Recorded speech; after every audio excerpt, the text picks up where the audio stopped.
la paix et la sécurité, pas seulement la sécurité alimentaire et la sécurité sanitaire, la démocratie et les droits de l'homme, la gouvernance, et puis la sécurité sanitaire et la sécurité alimentaire. Donc, on a donc parlé de la sécurité alimentaire. Et certains pays sont plus affectés que d'autres, n'est-ce pas?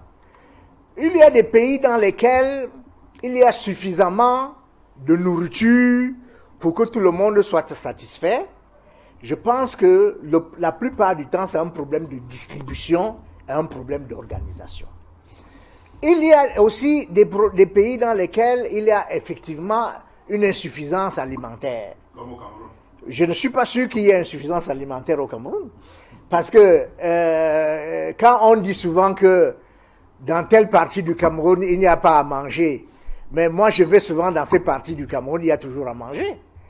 Donc, ces problèmes sont liés aussi à l'environnement, aux conditions climatiques, n'est-ce pas?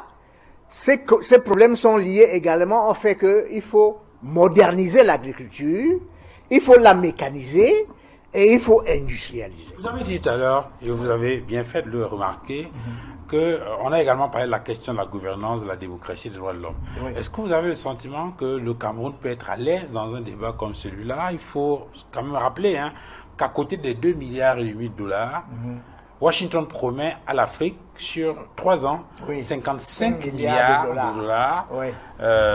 Ça va aller essentiellement sur les questions de santé, la lutte contre le réchauffement climatique, entre autres. Oui. Mais il semble que pour bénéficier de ces financements-là, il faut montrer patte blanche en matière de démocratie, de gouvernance et de droits de l'homme. Est-ce que vous voyez le Cameroun éligible à ce financement? D'abord, si le Cameroun n'était pas un bon citoyen en matière de droits de l'homme, il n'aurait pas été convié au sommet de Washington. Vous savez qu'il y a des pays africains qui n'ont pas été conviés à Washington pour des causes de violation des droits de l'homme. Je ne veux citer aucun pays, mais vous le savez si vous êtes renseigné. Bon, maintenant, en ce qui concerne les droits de l'homme, les plus grands États démocratiques au monde sont régulièrement épinglés en matière de violation des droits de l'homme. Je veux parler des États-Unis, je veux parler de la France. Vous voyez?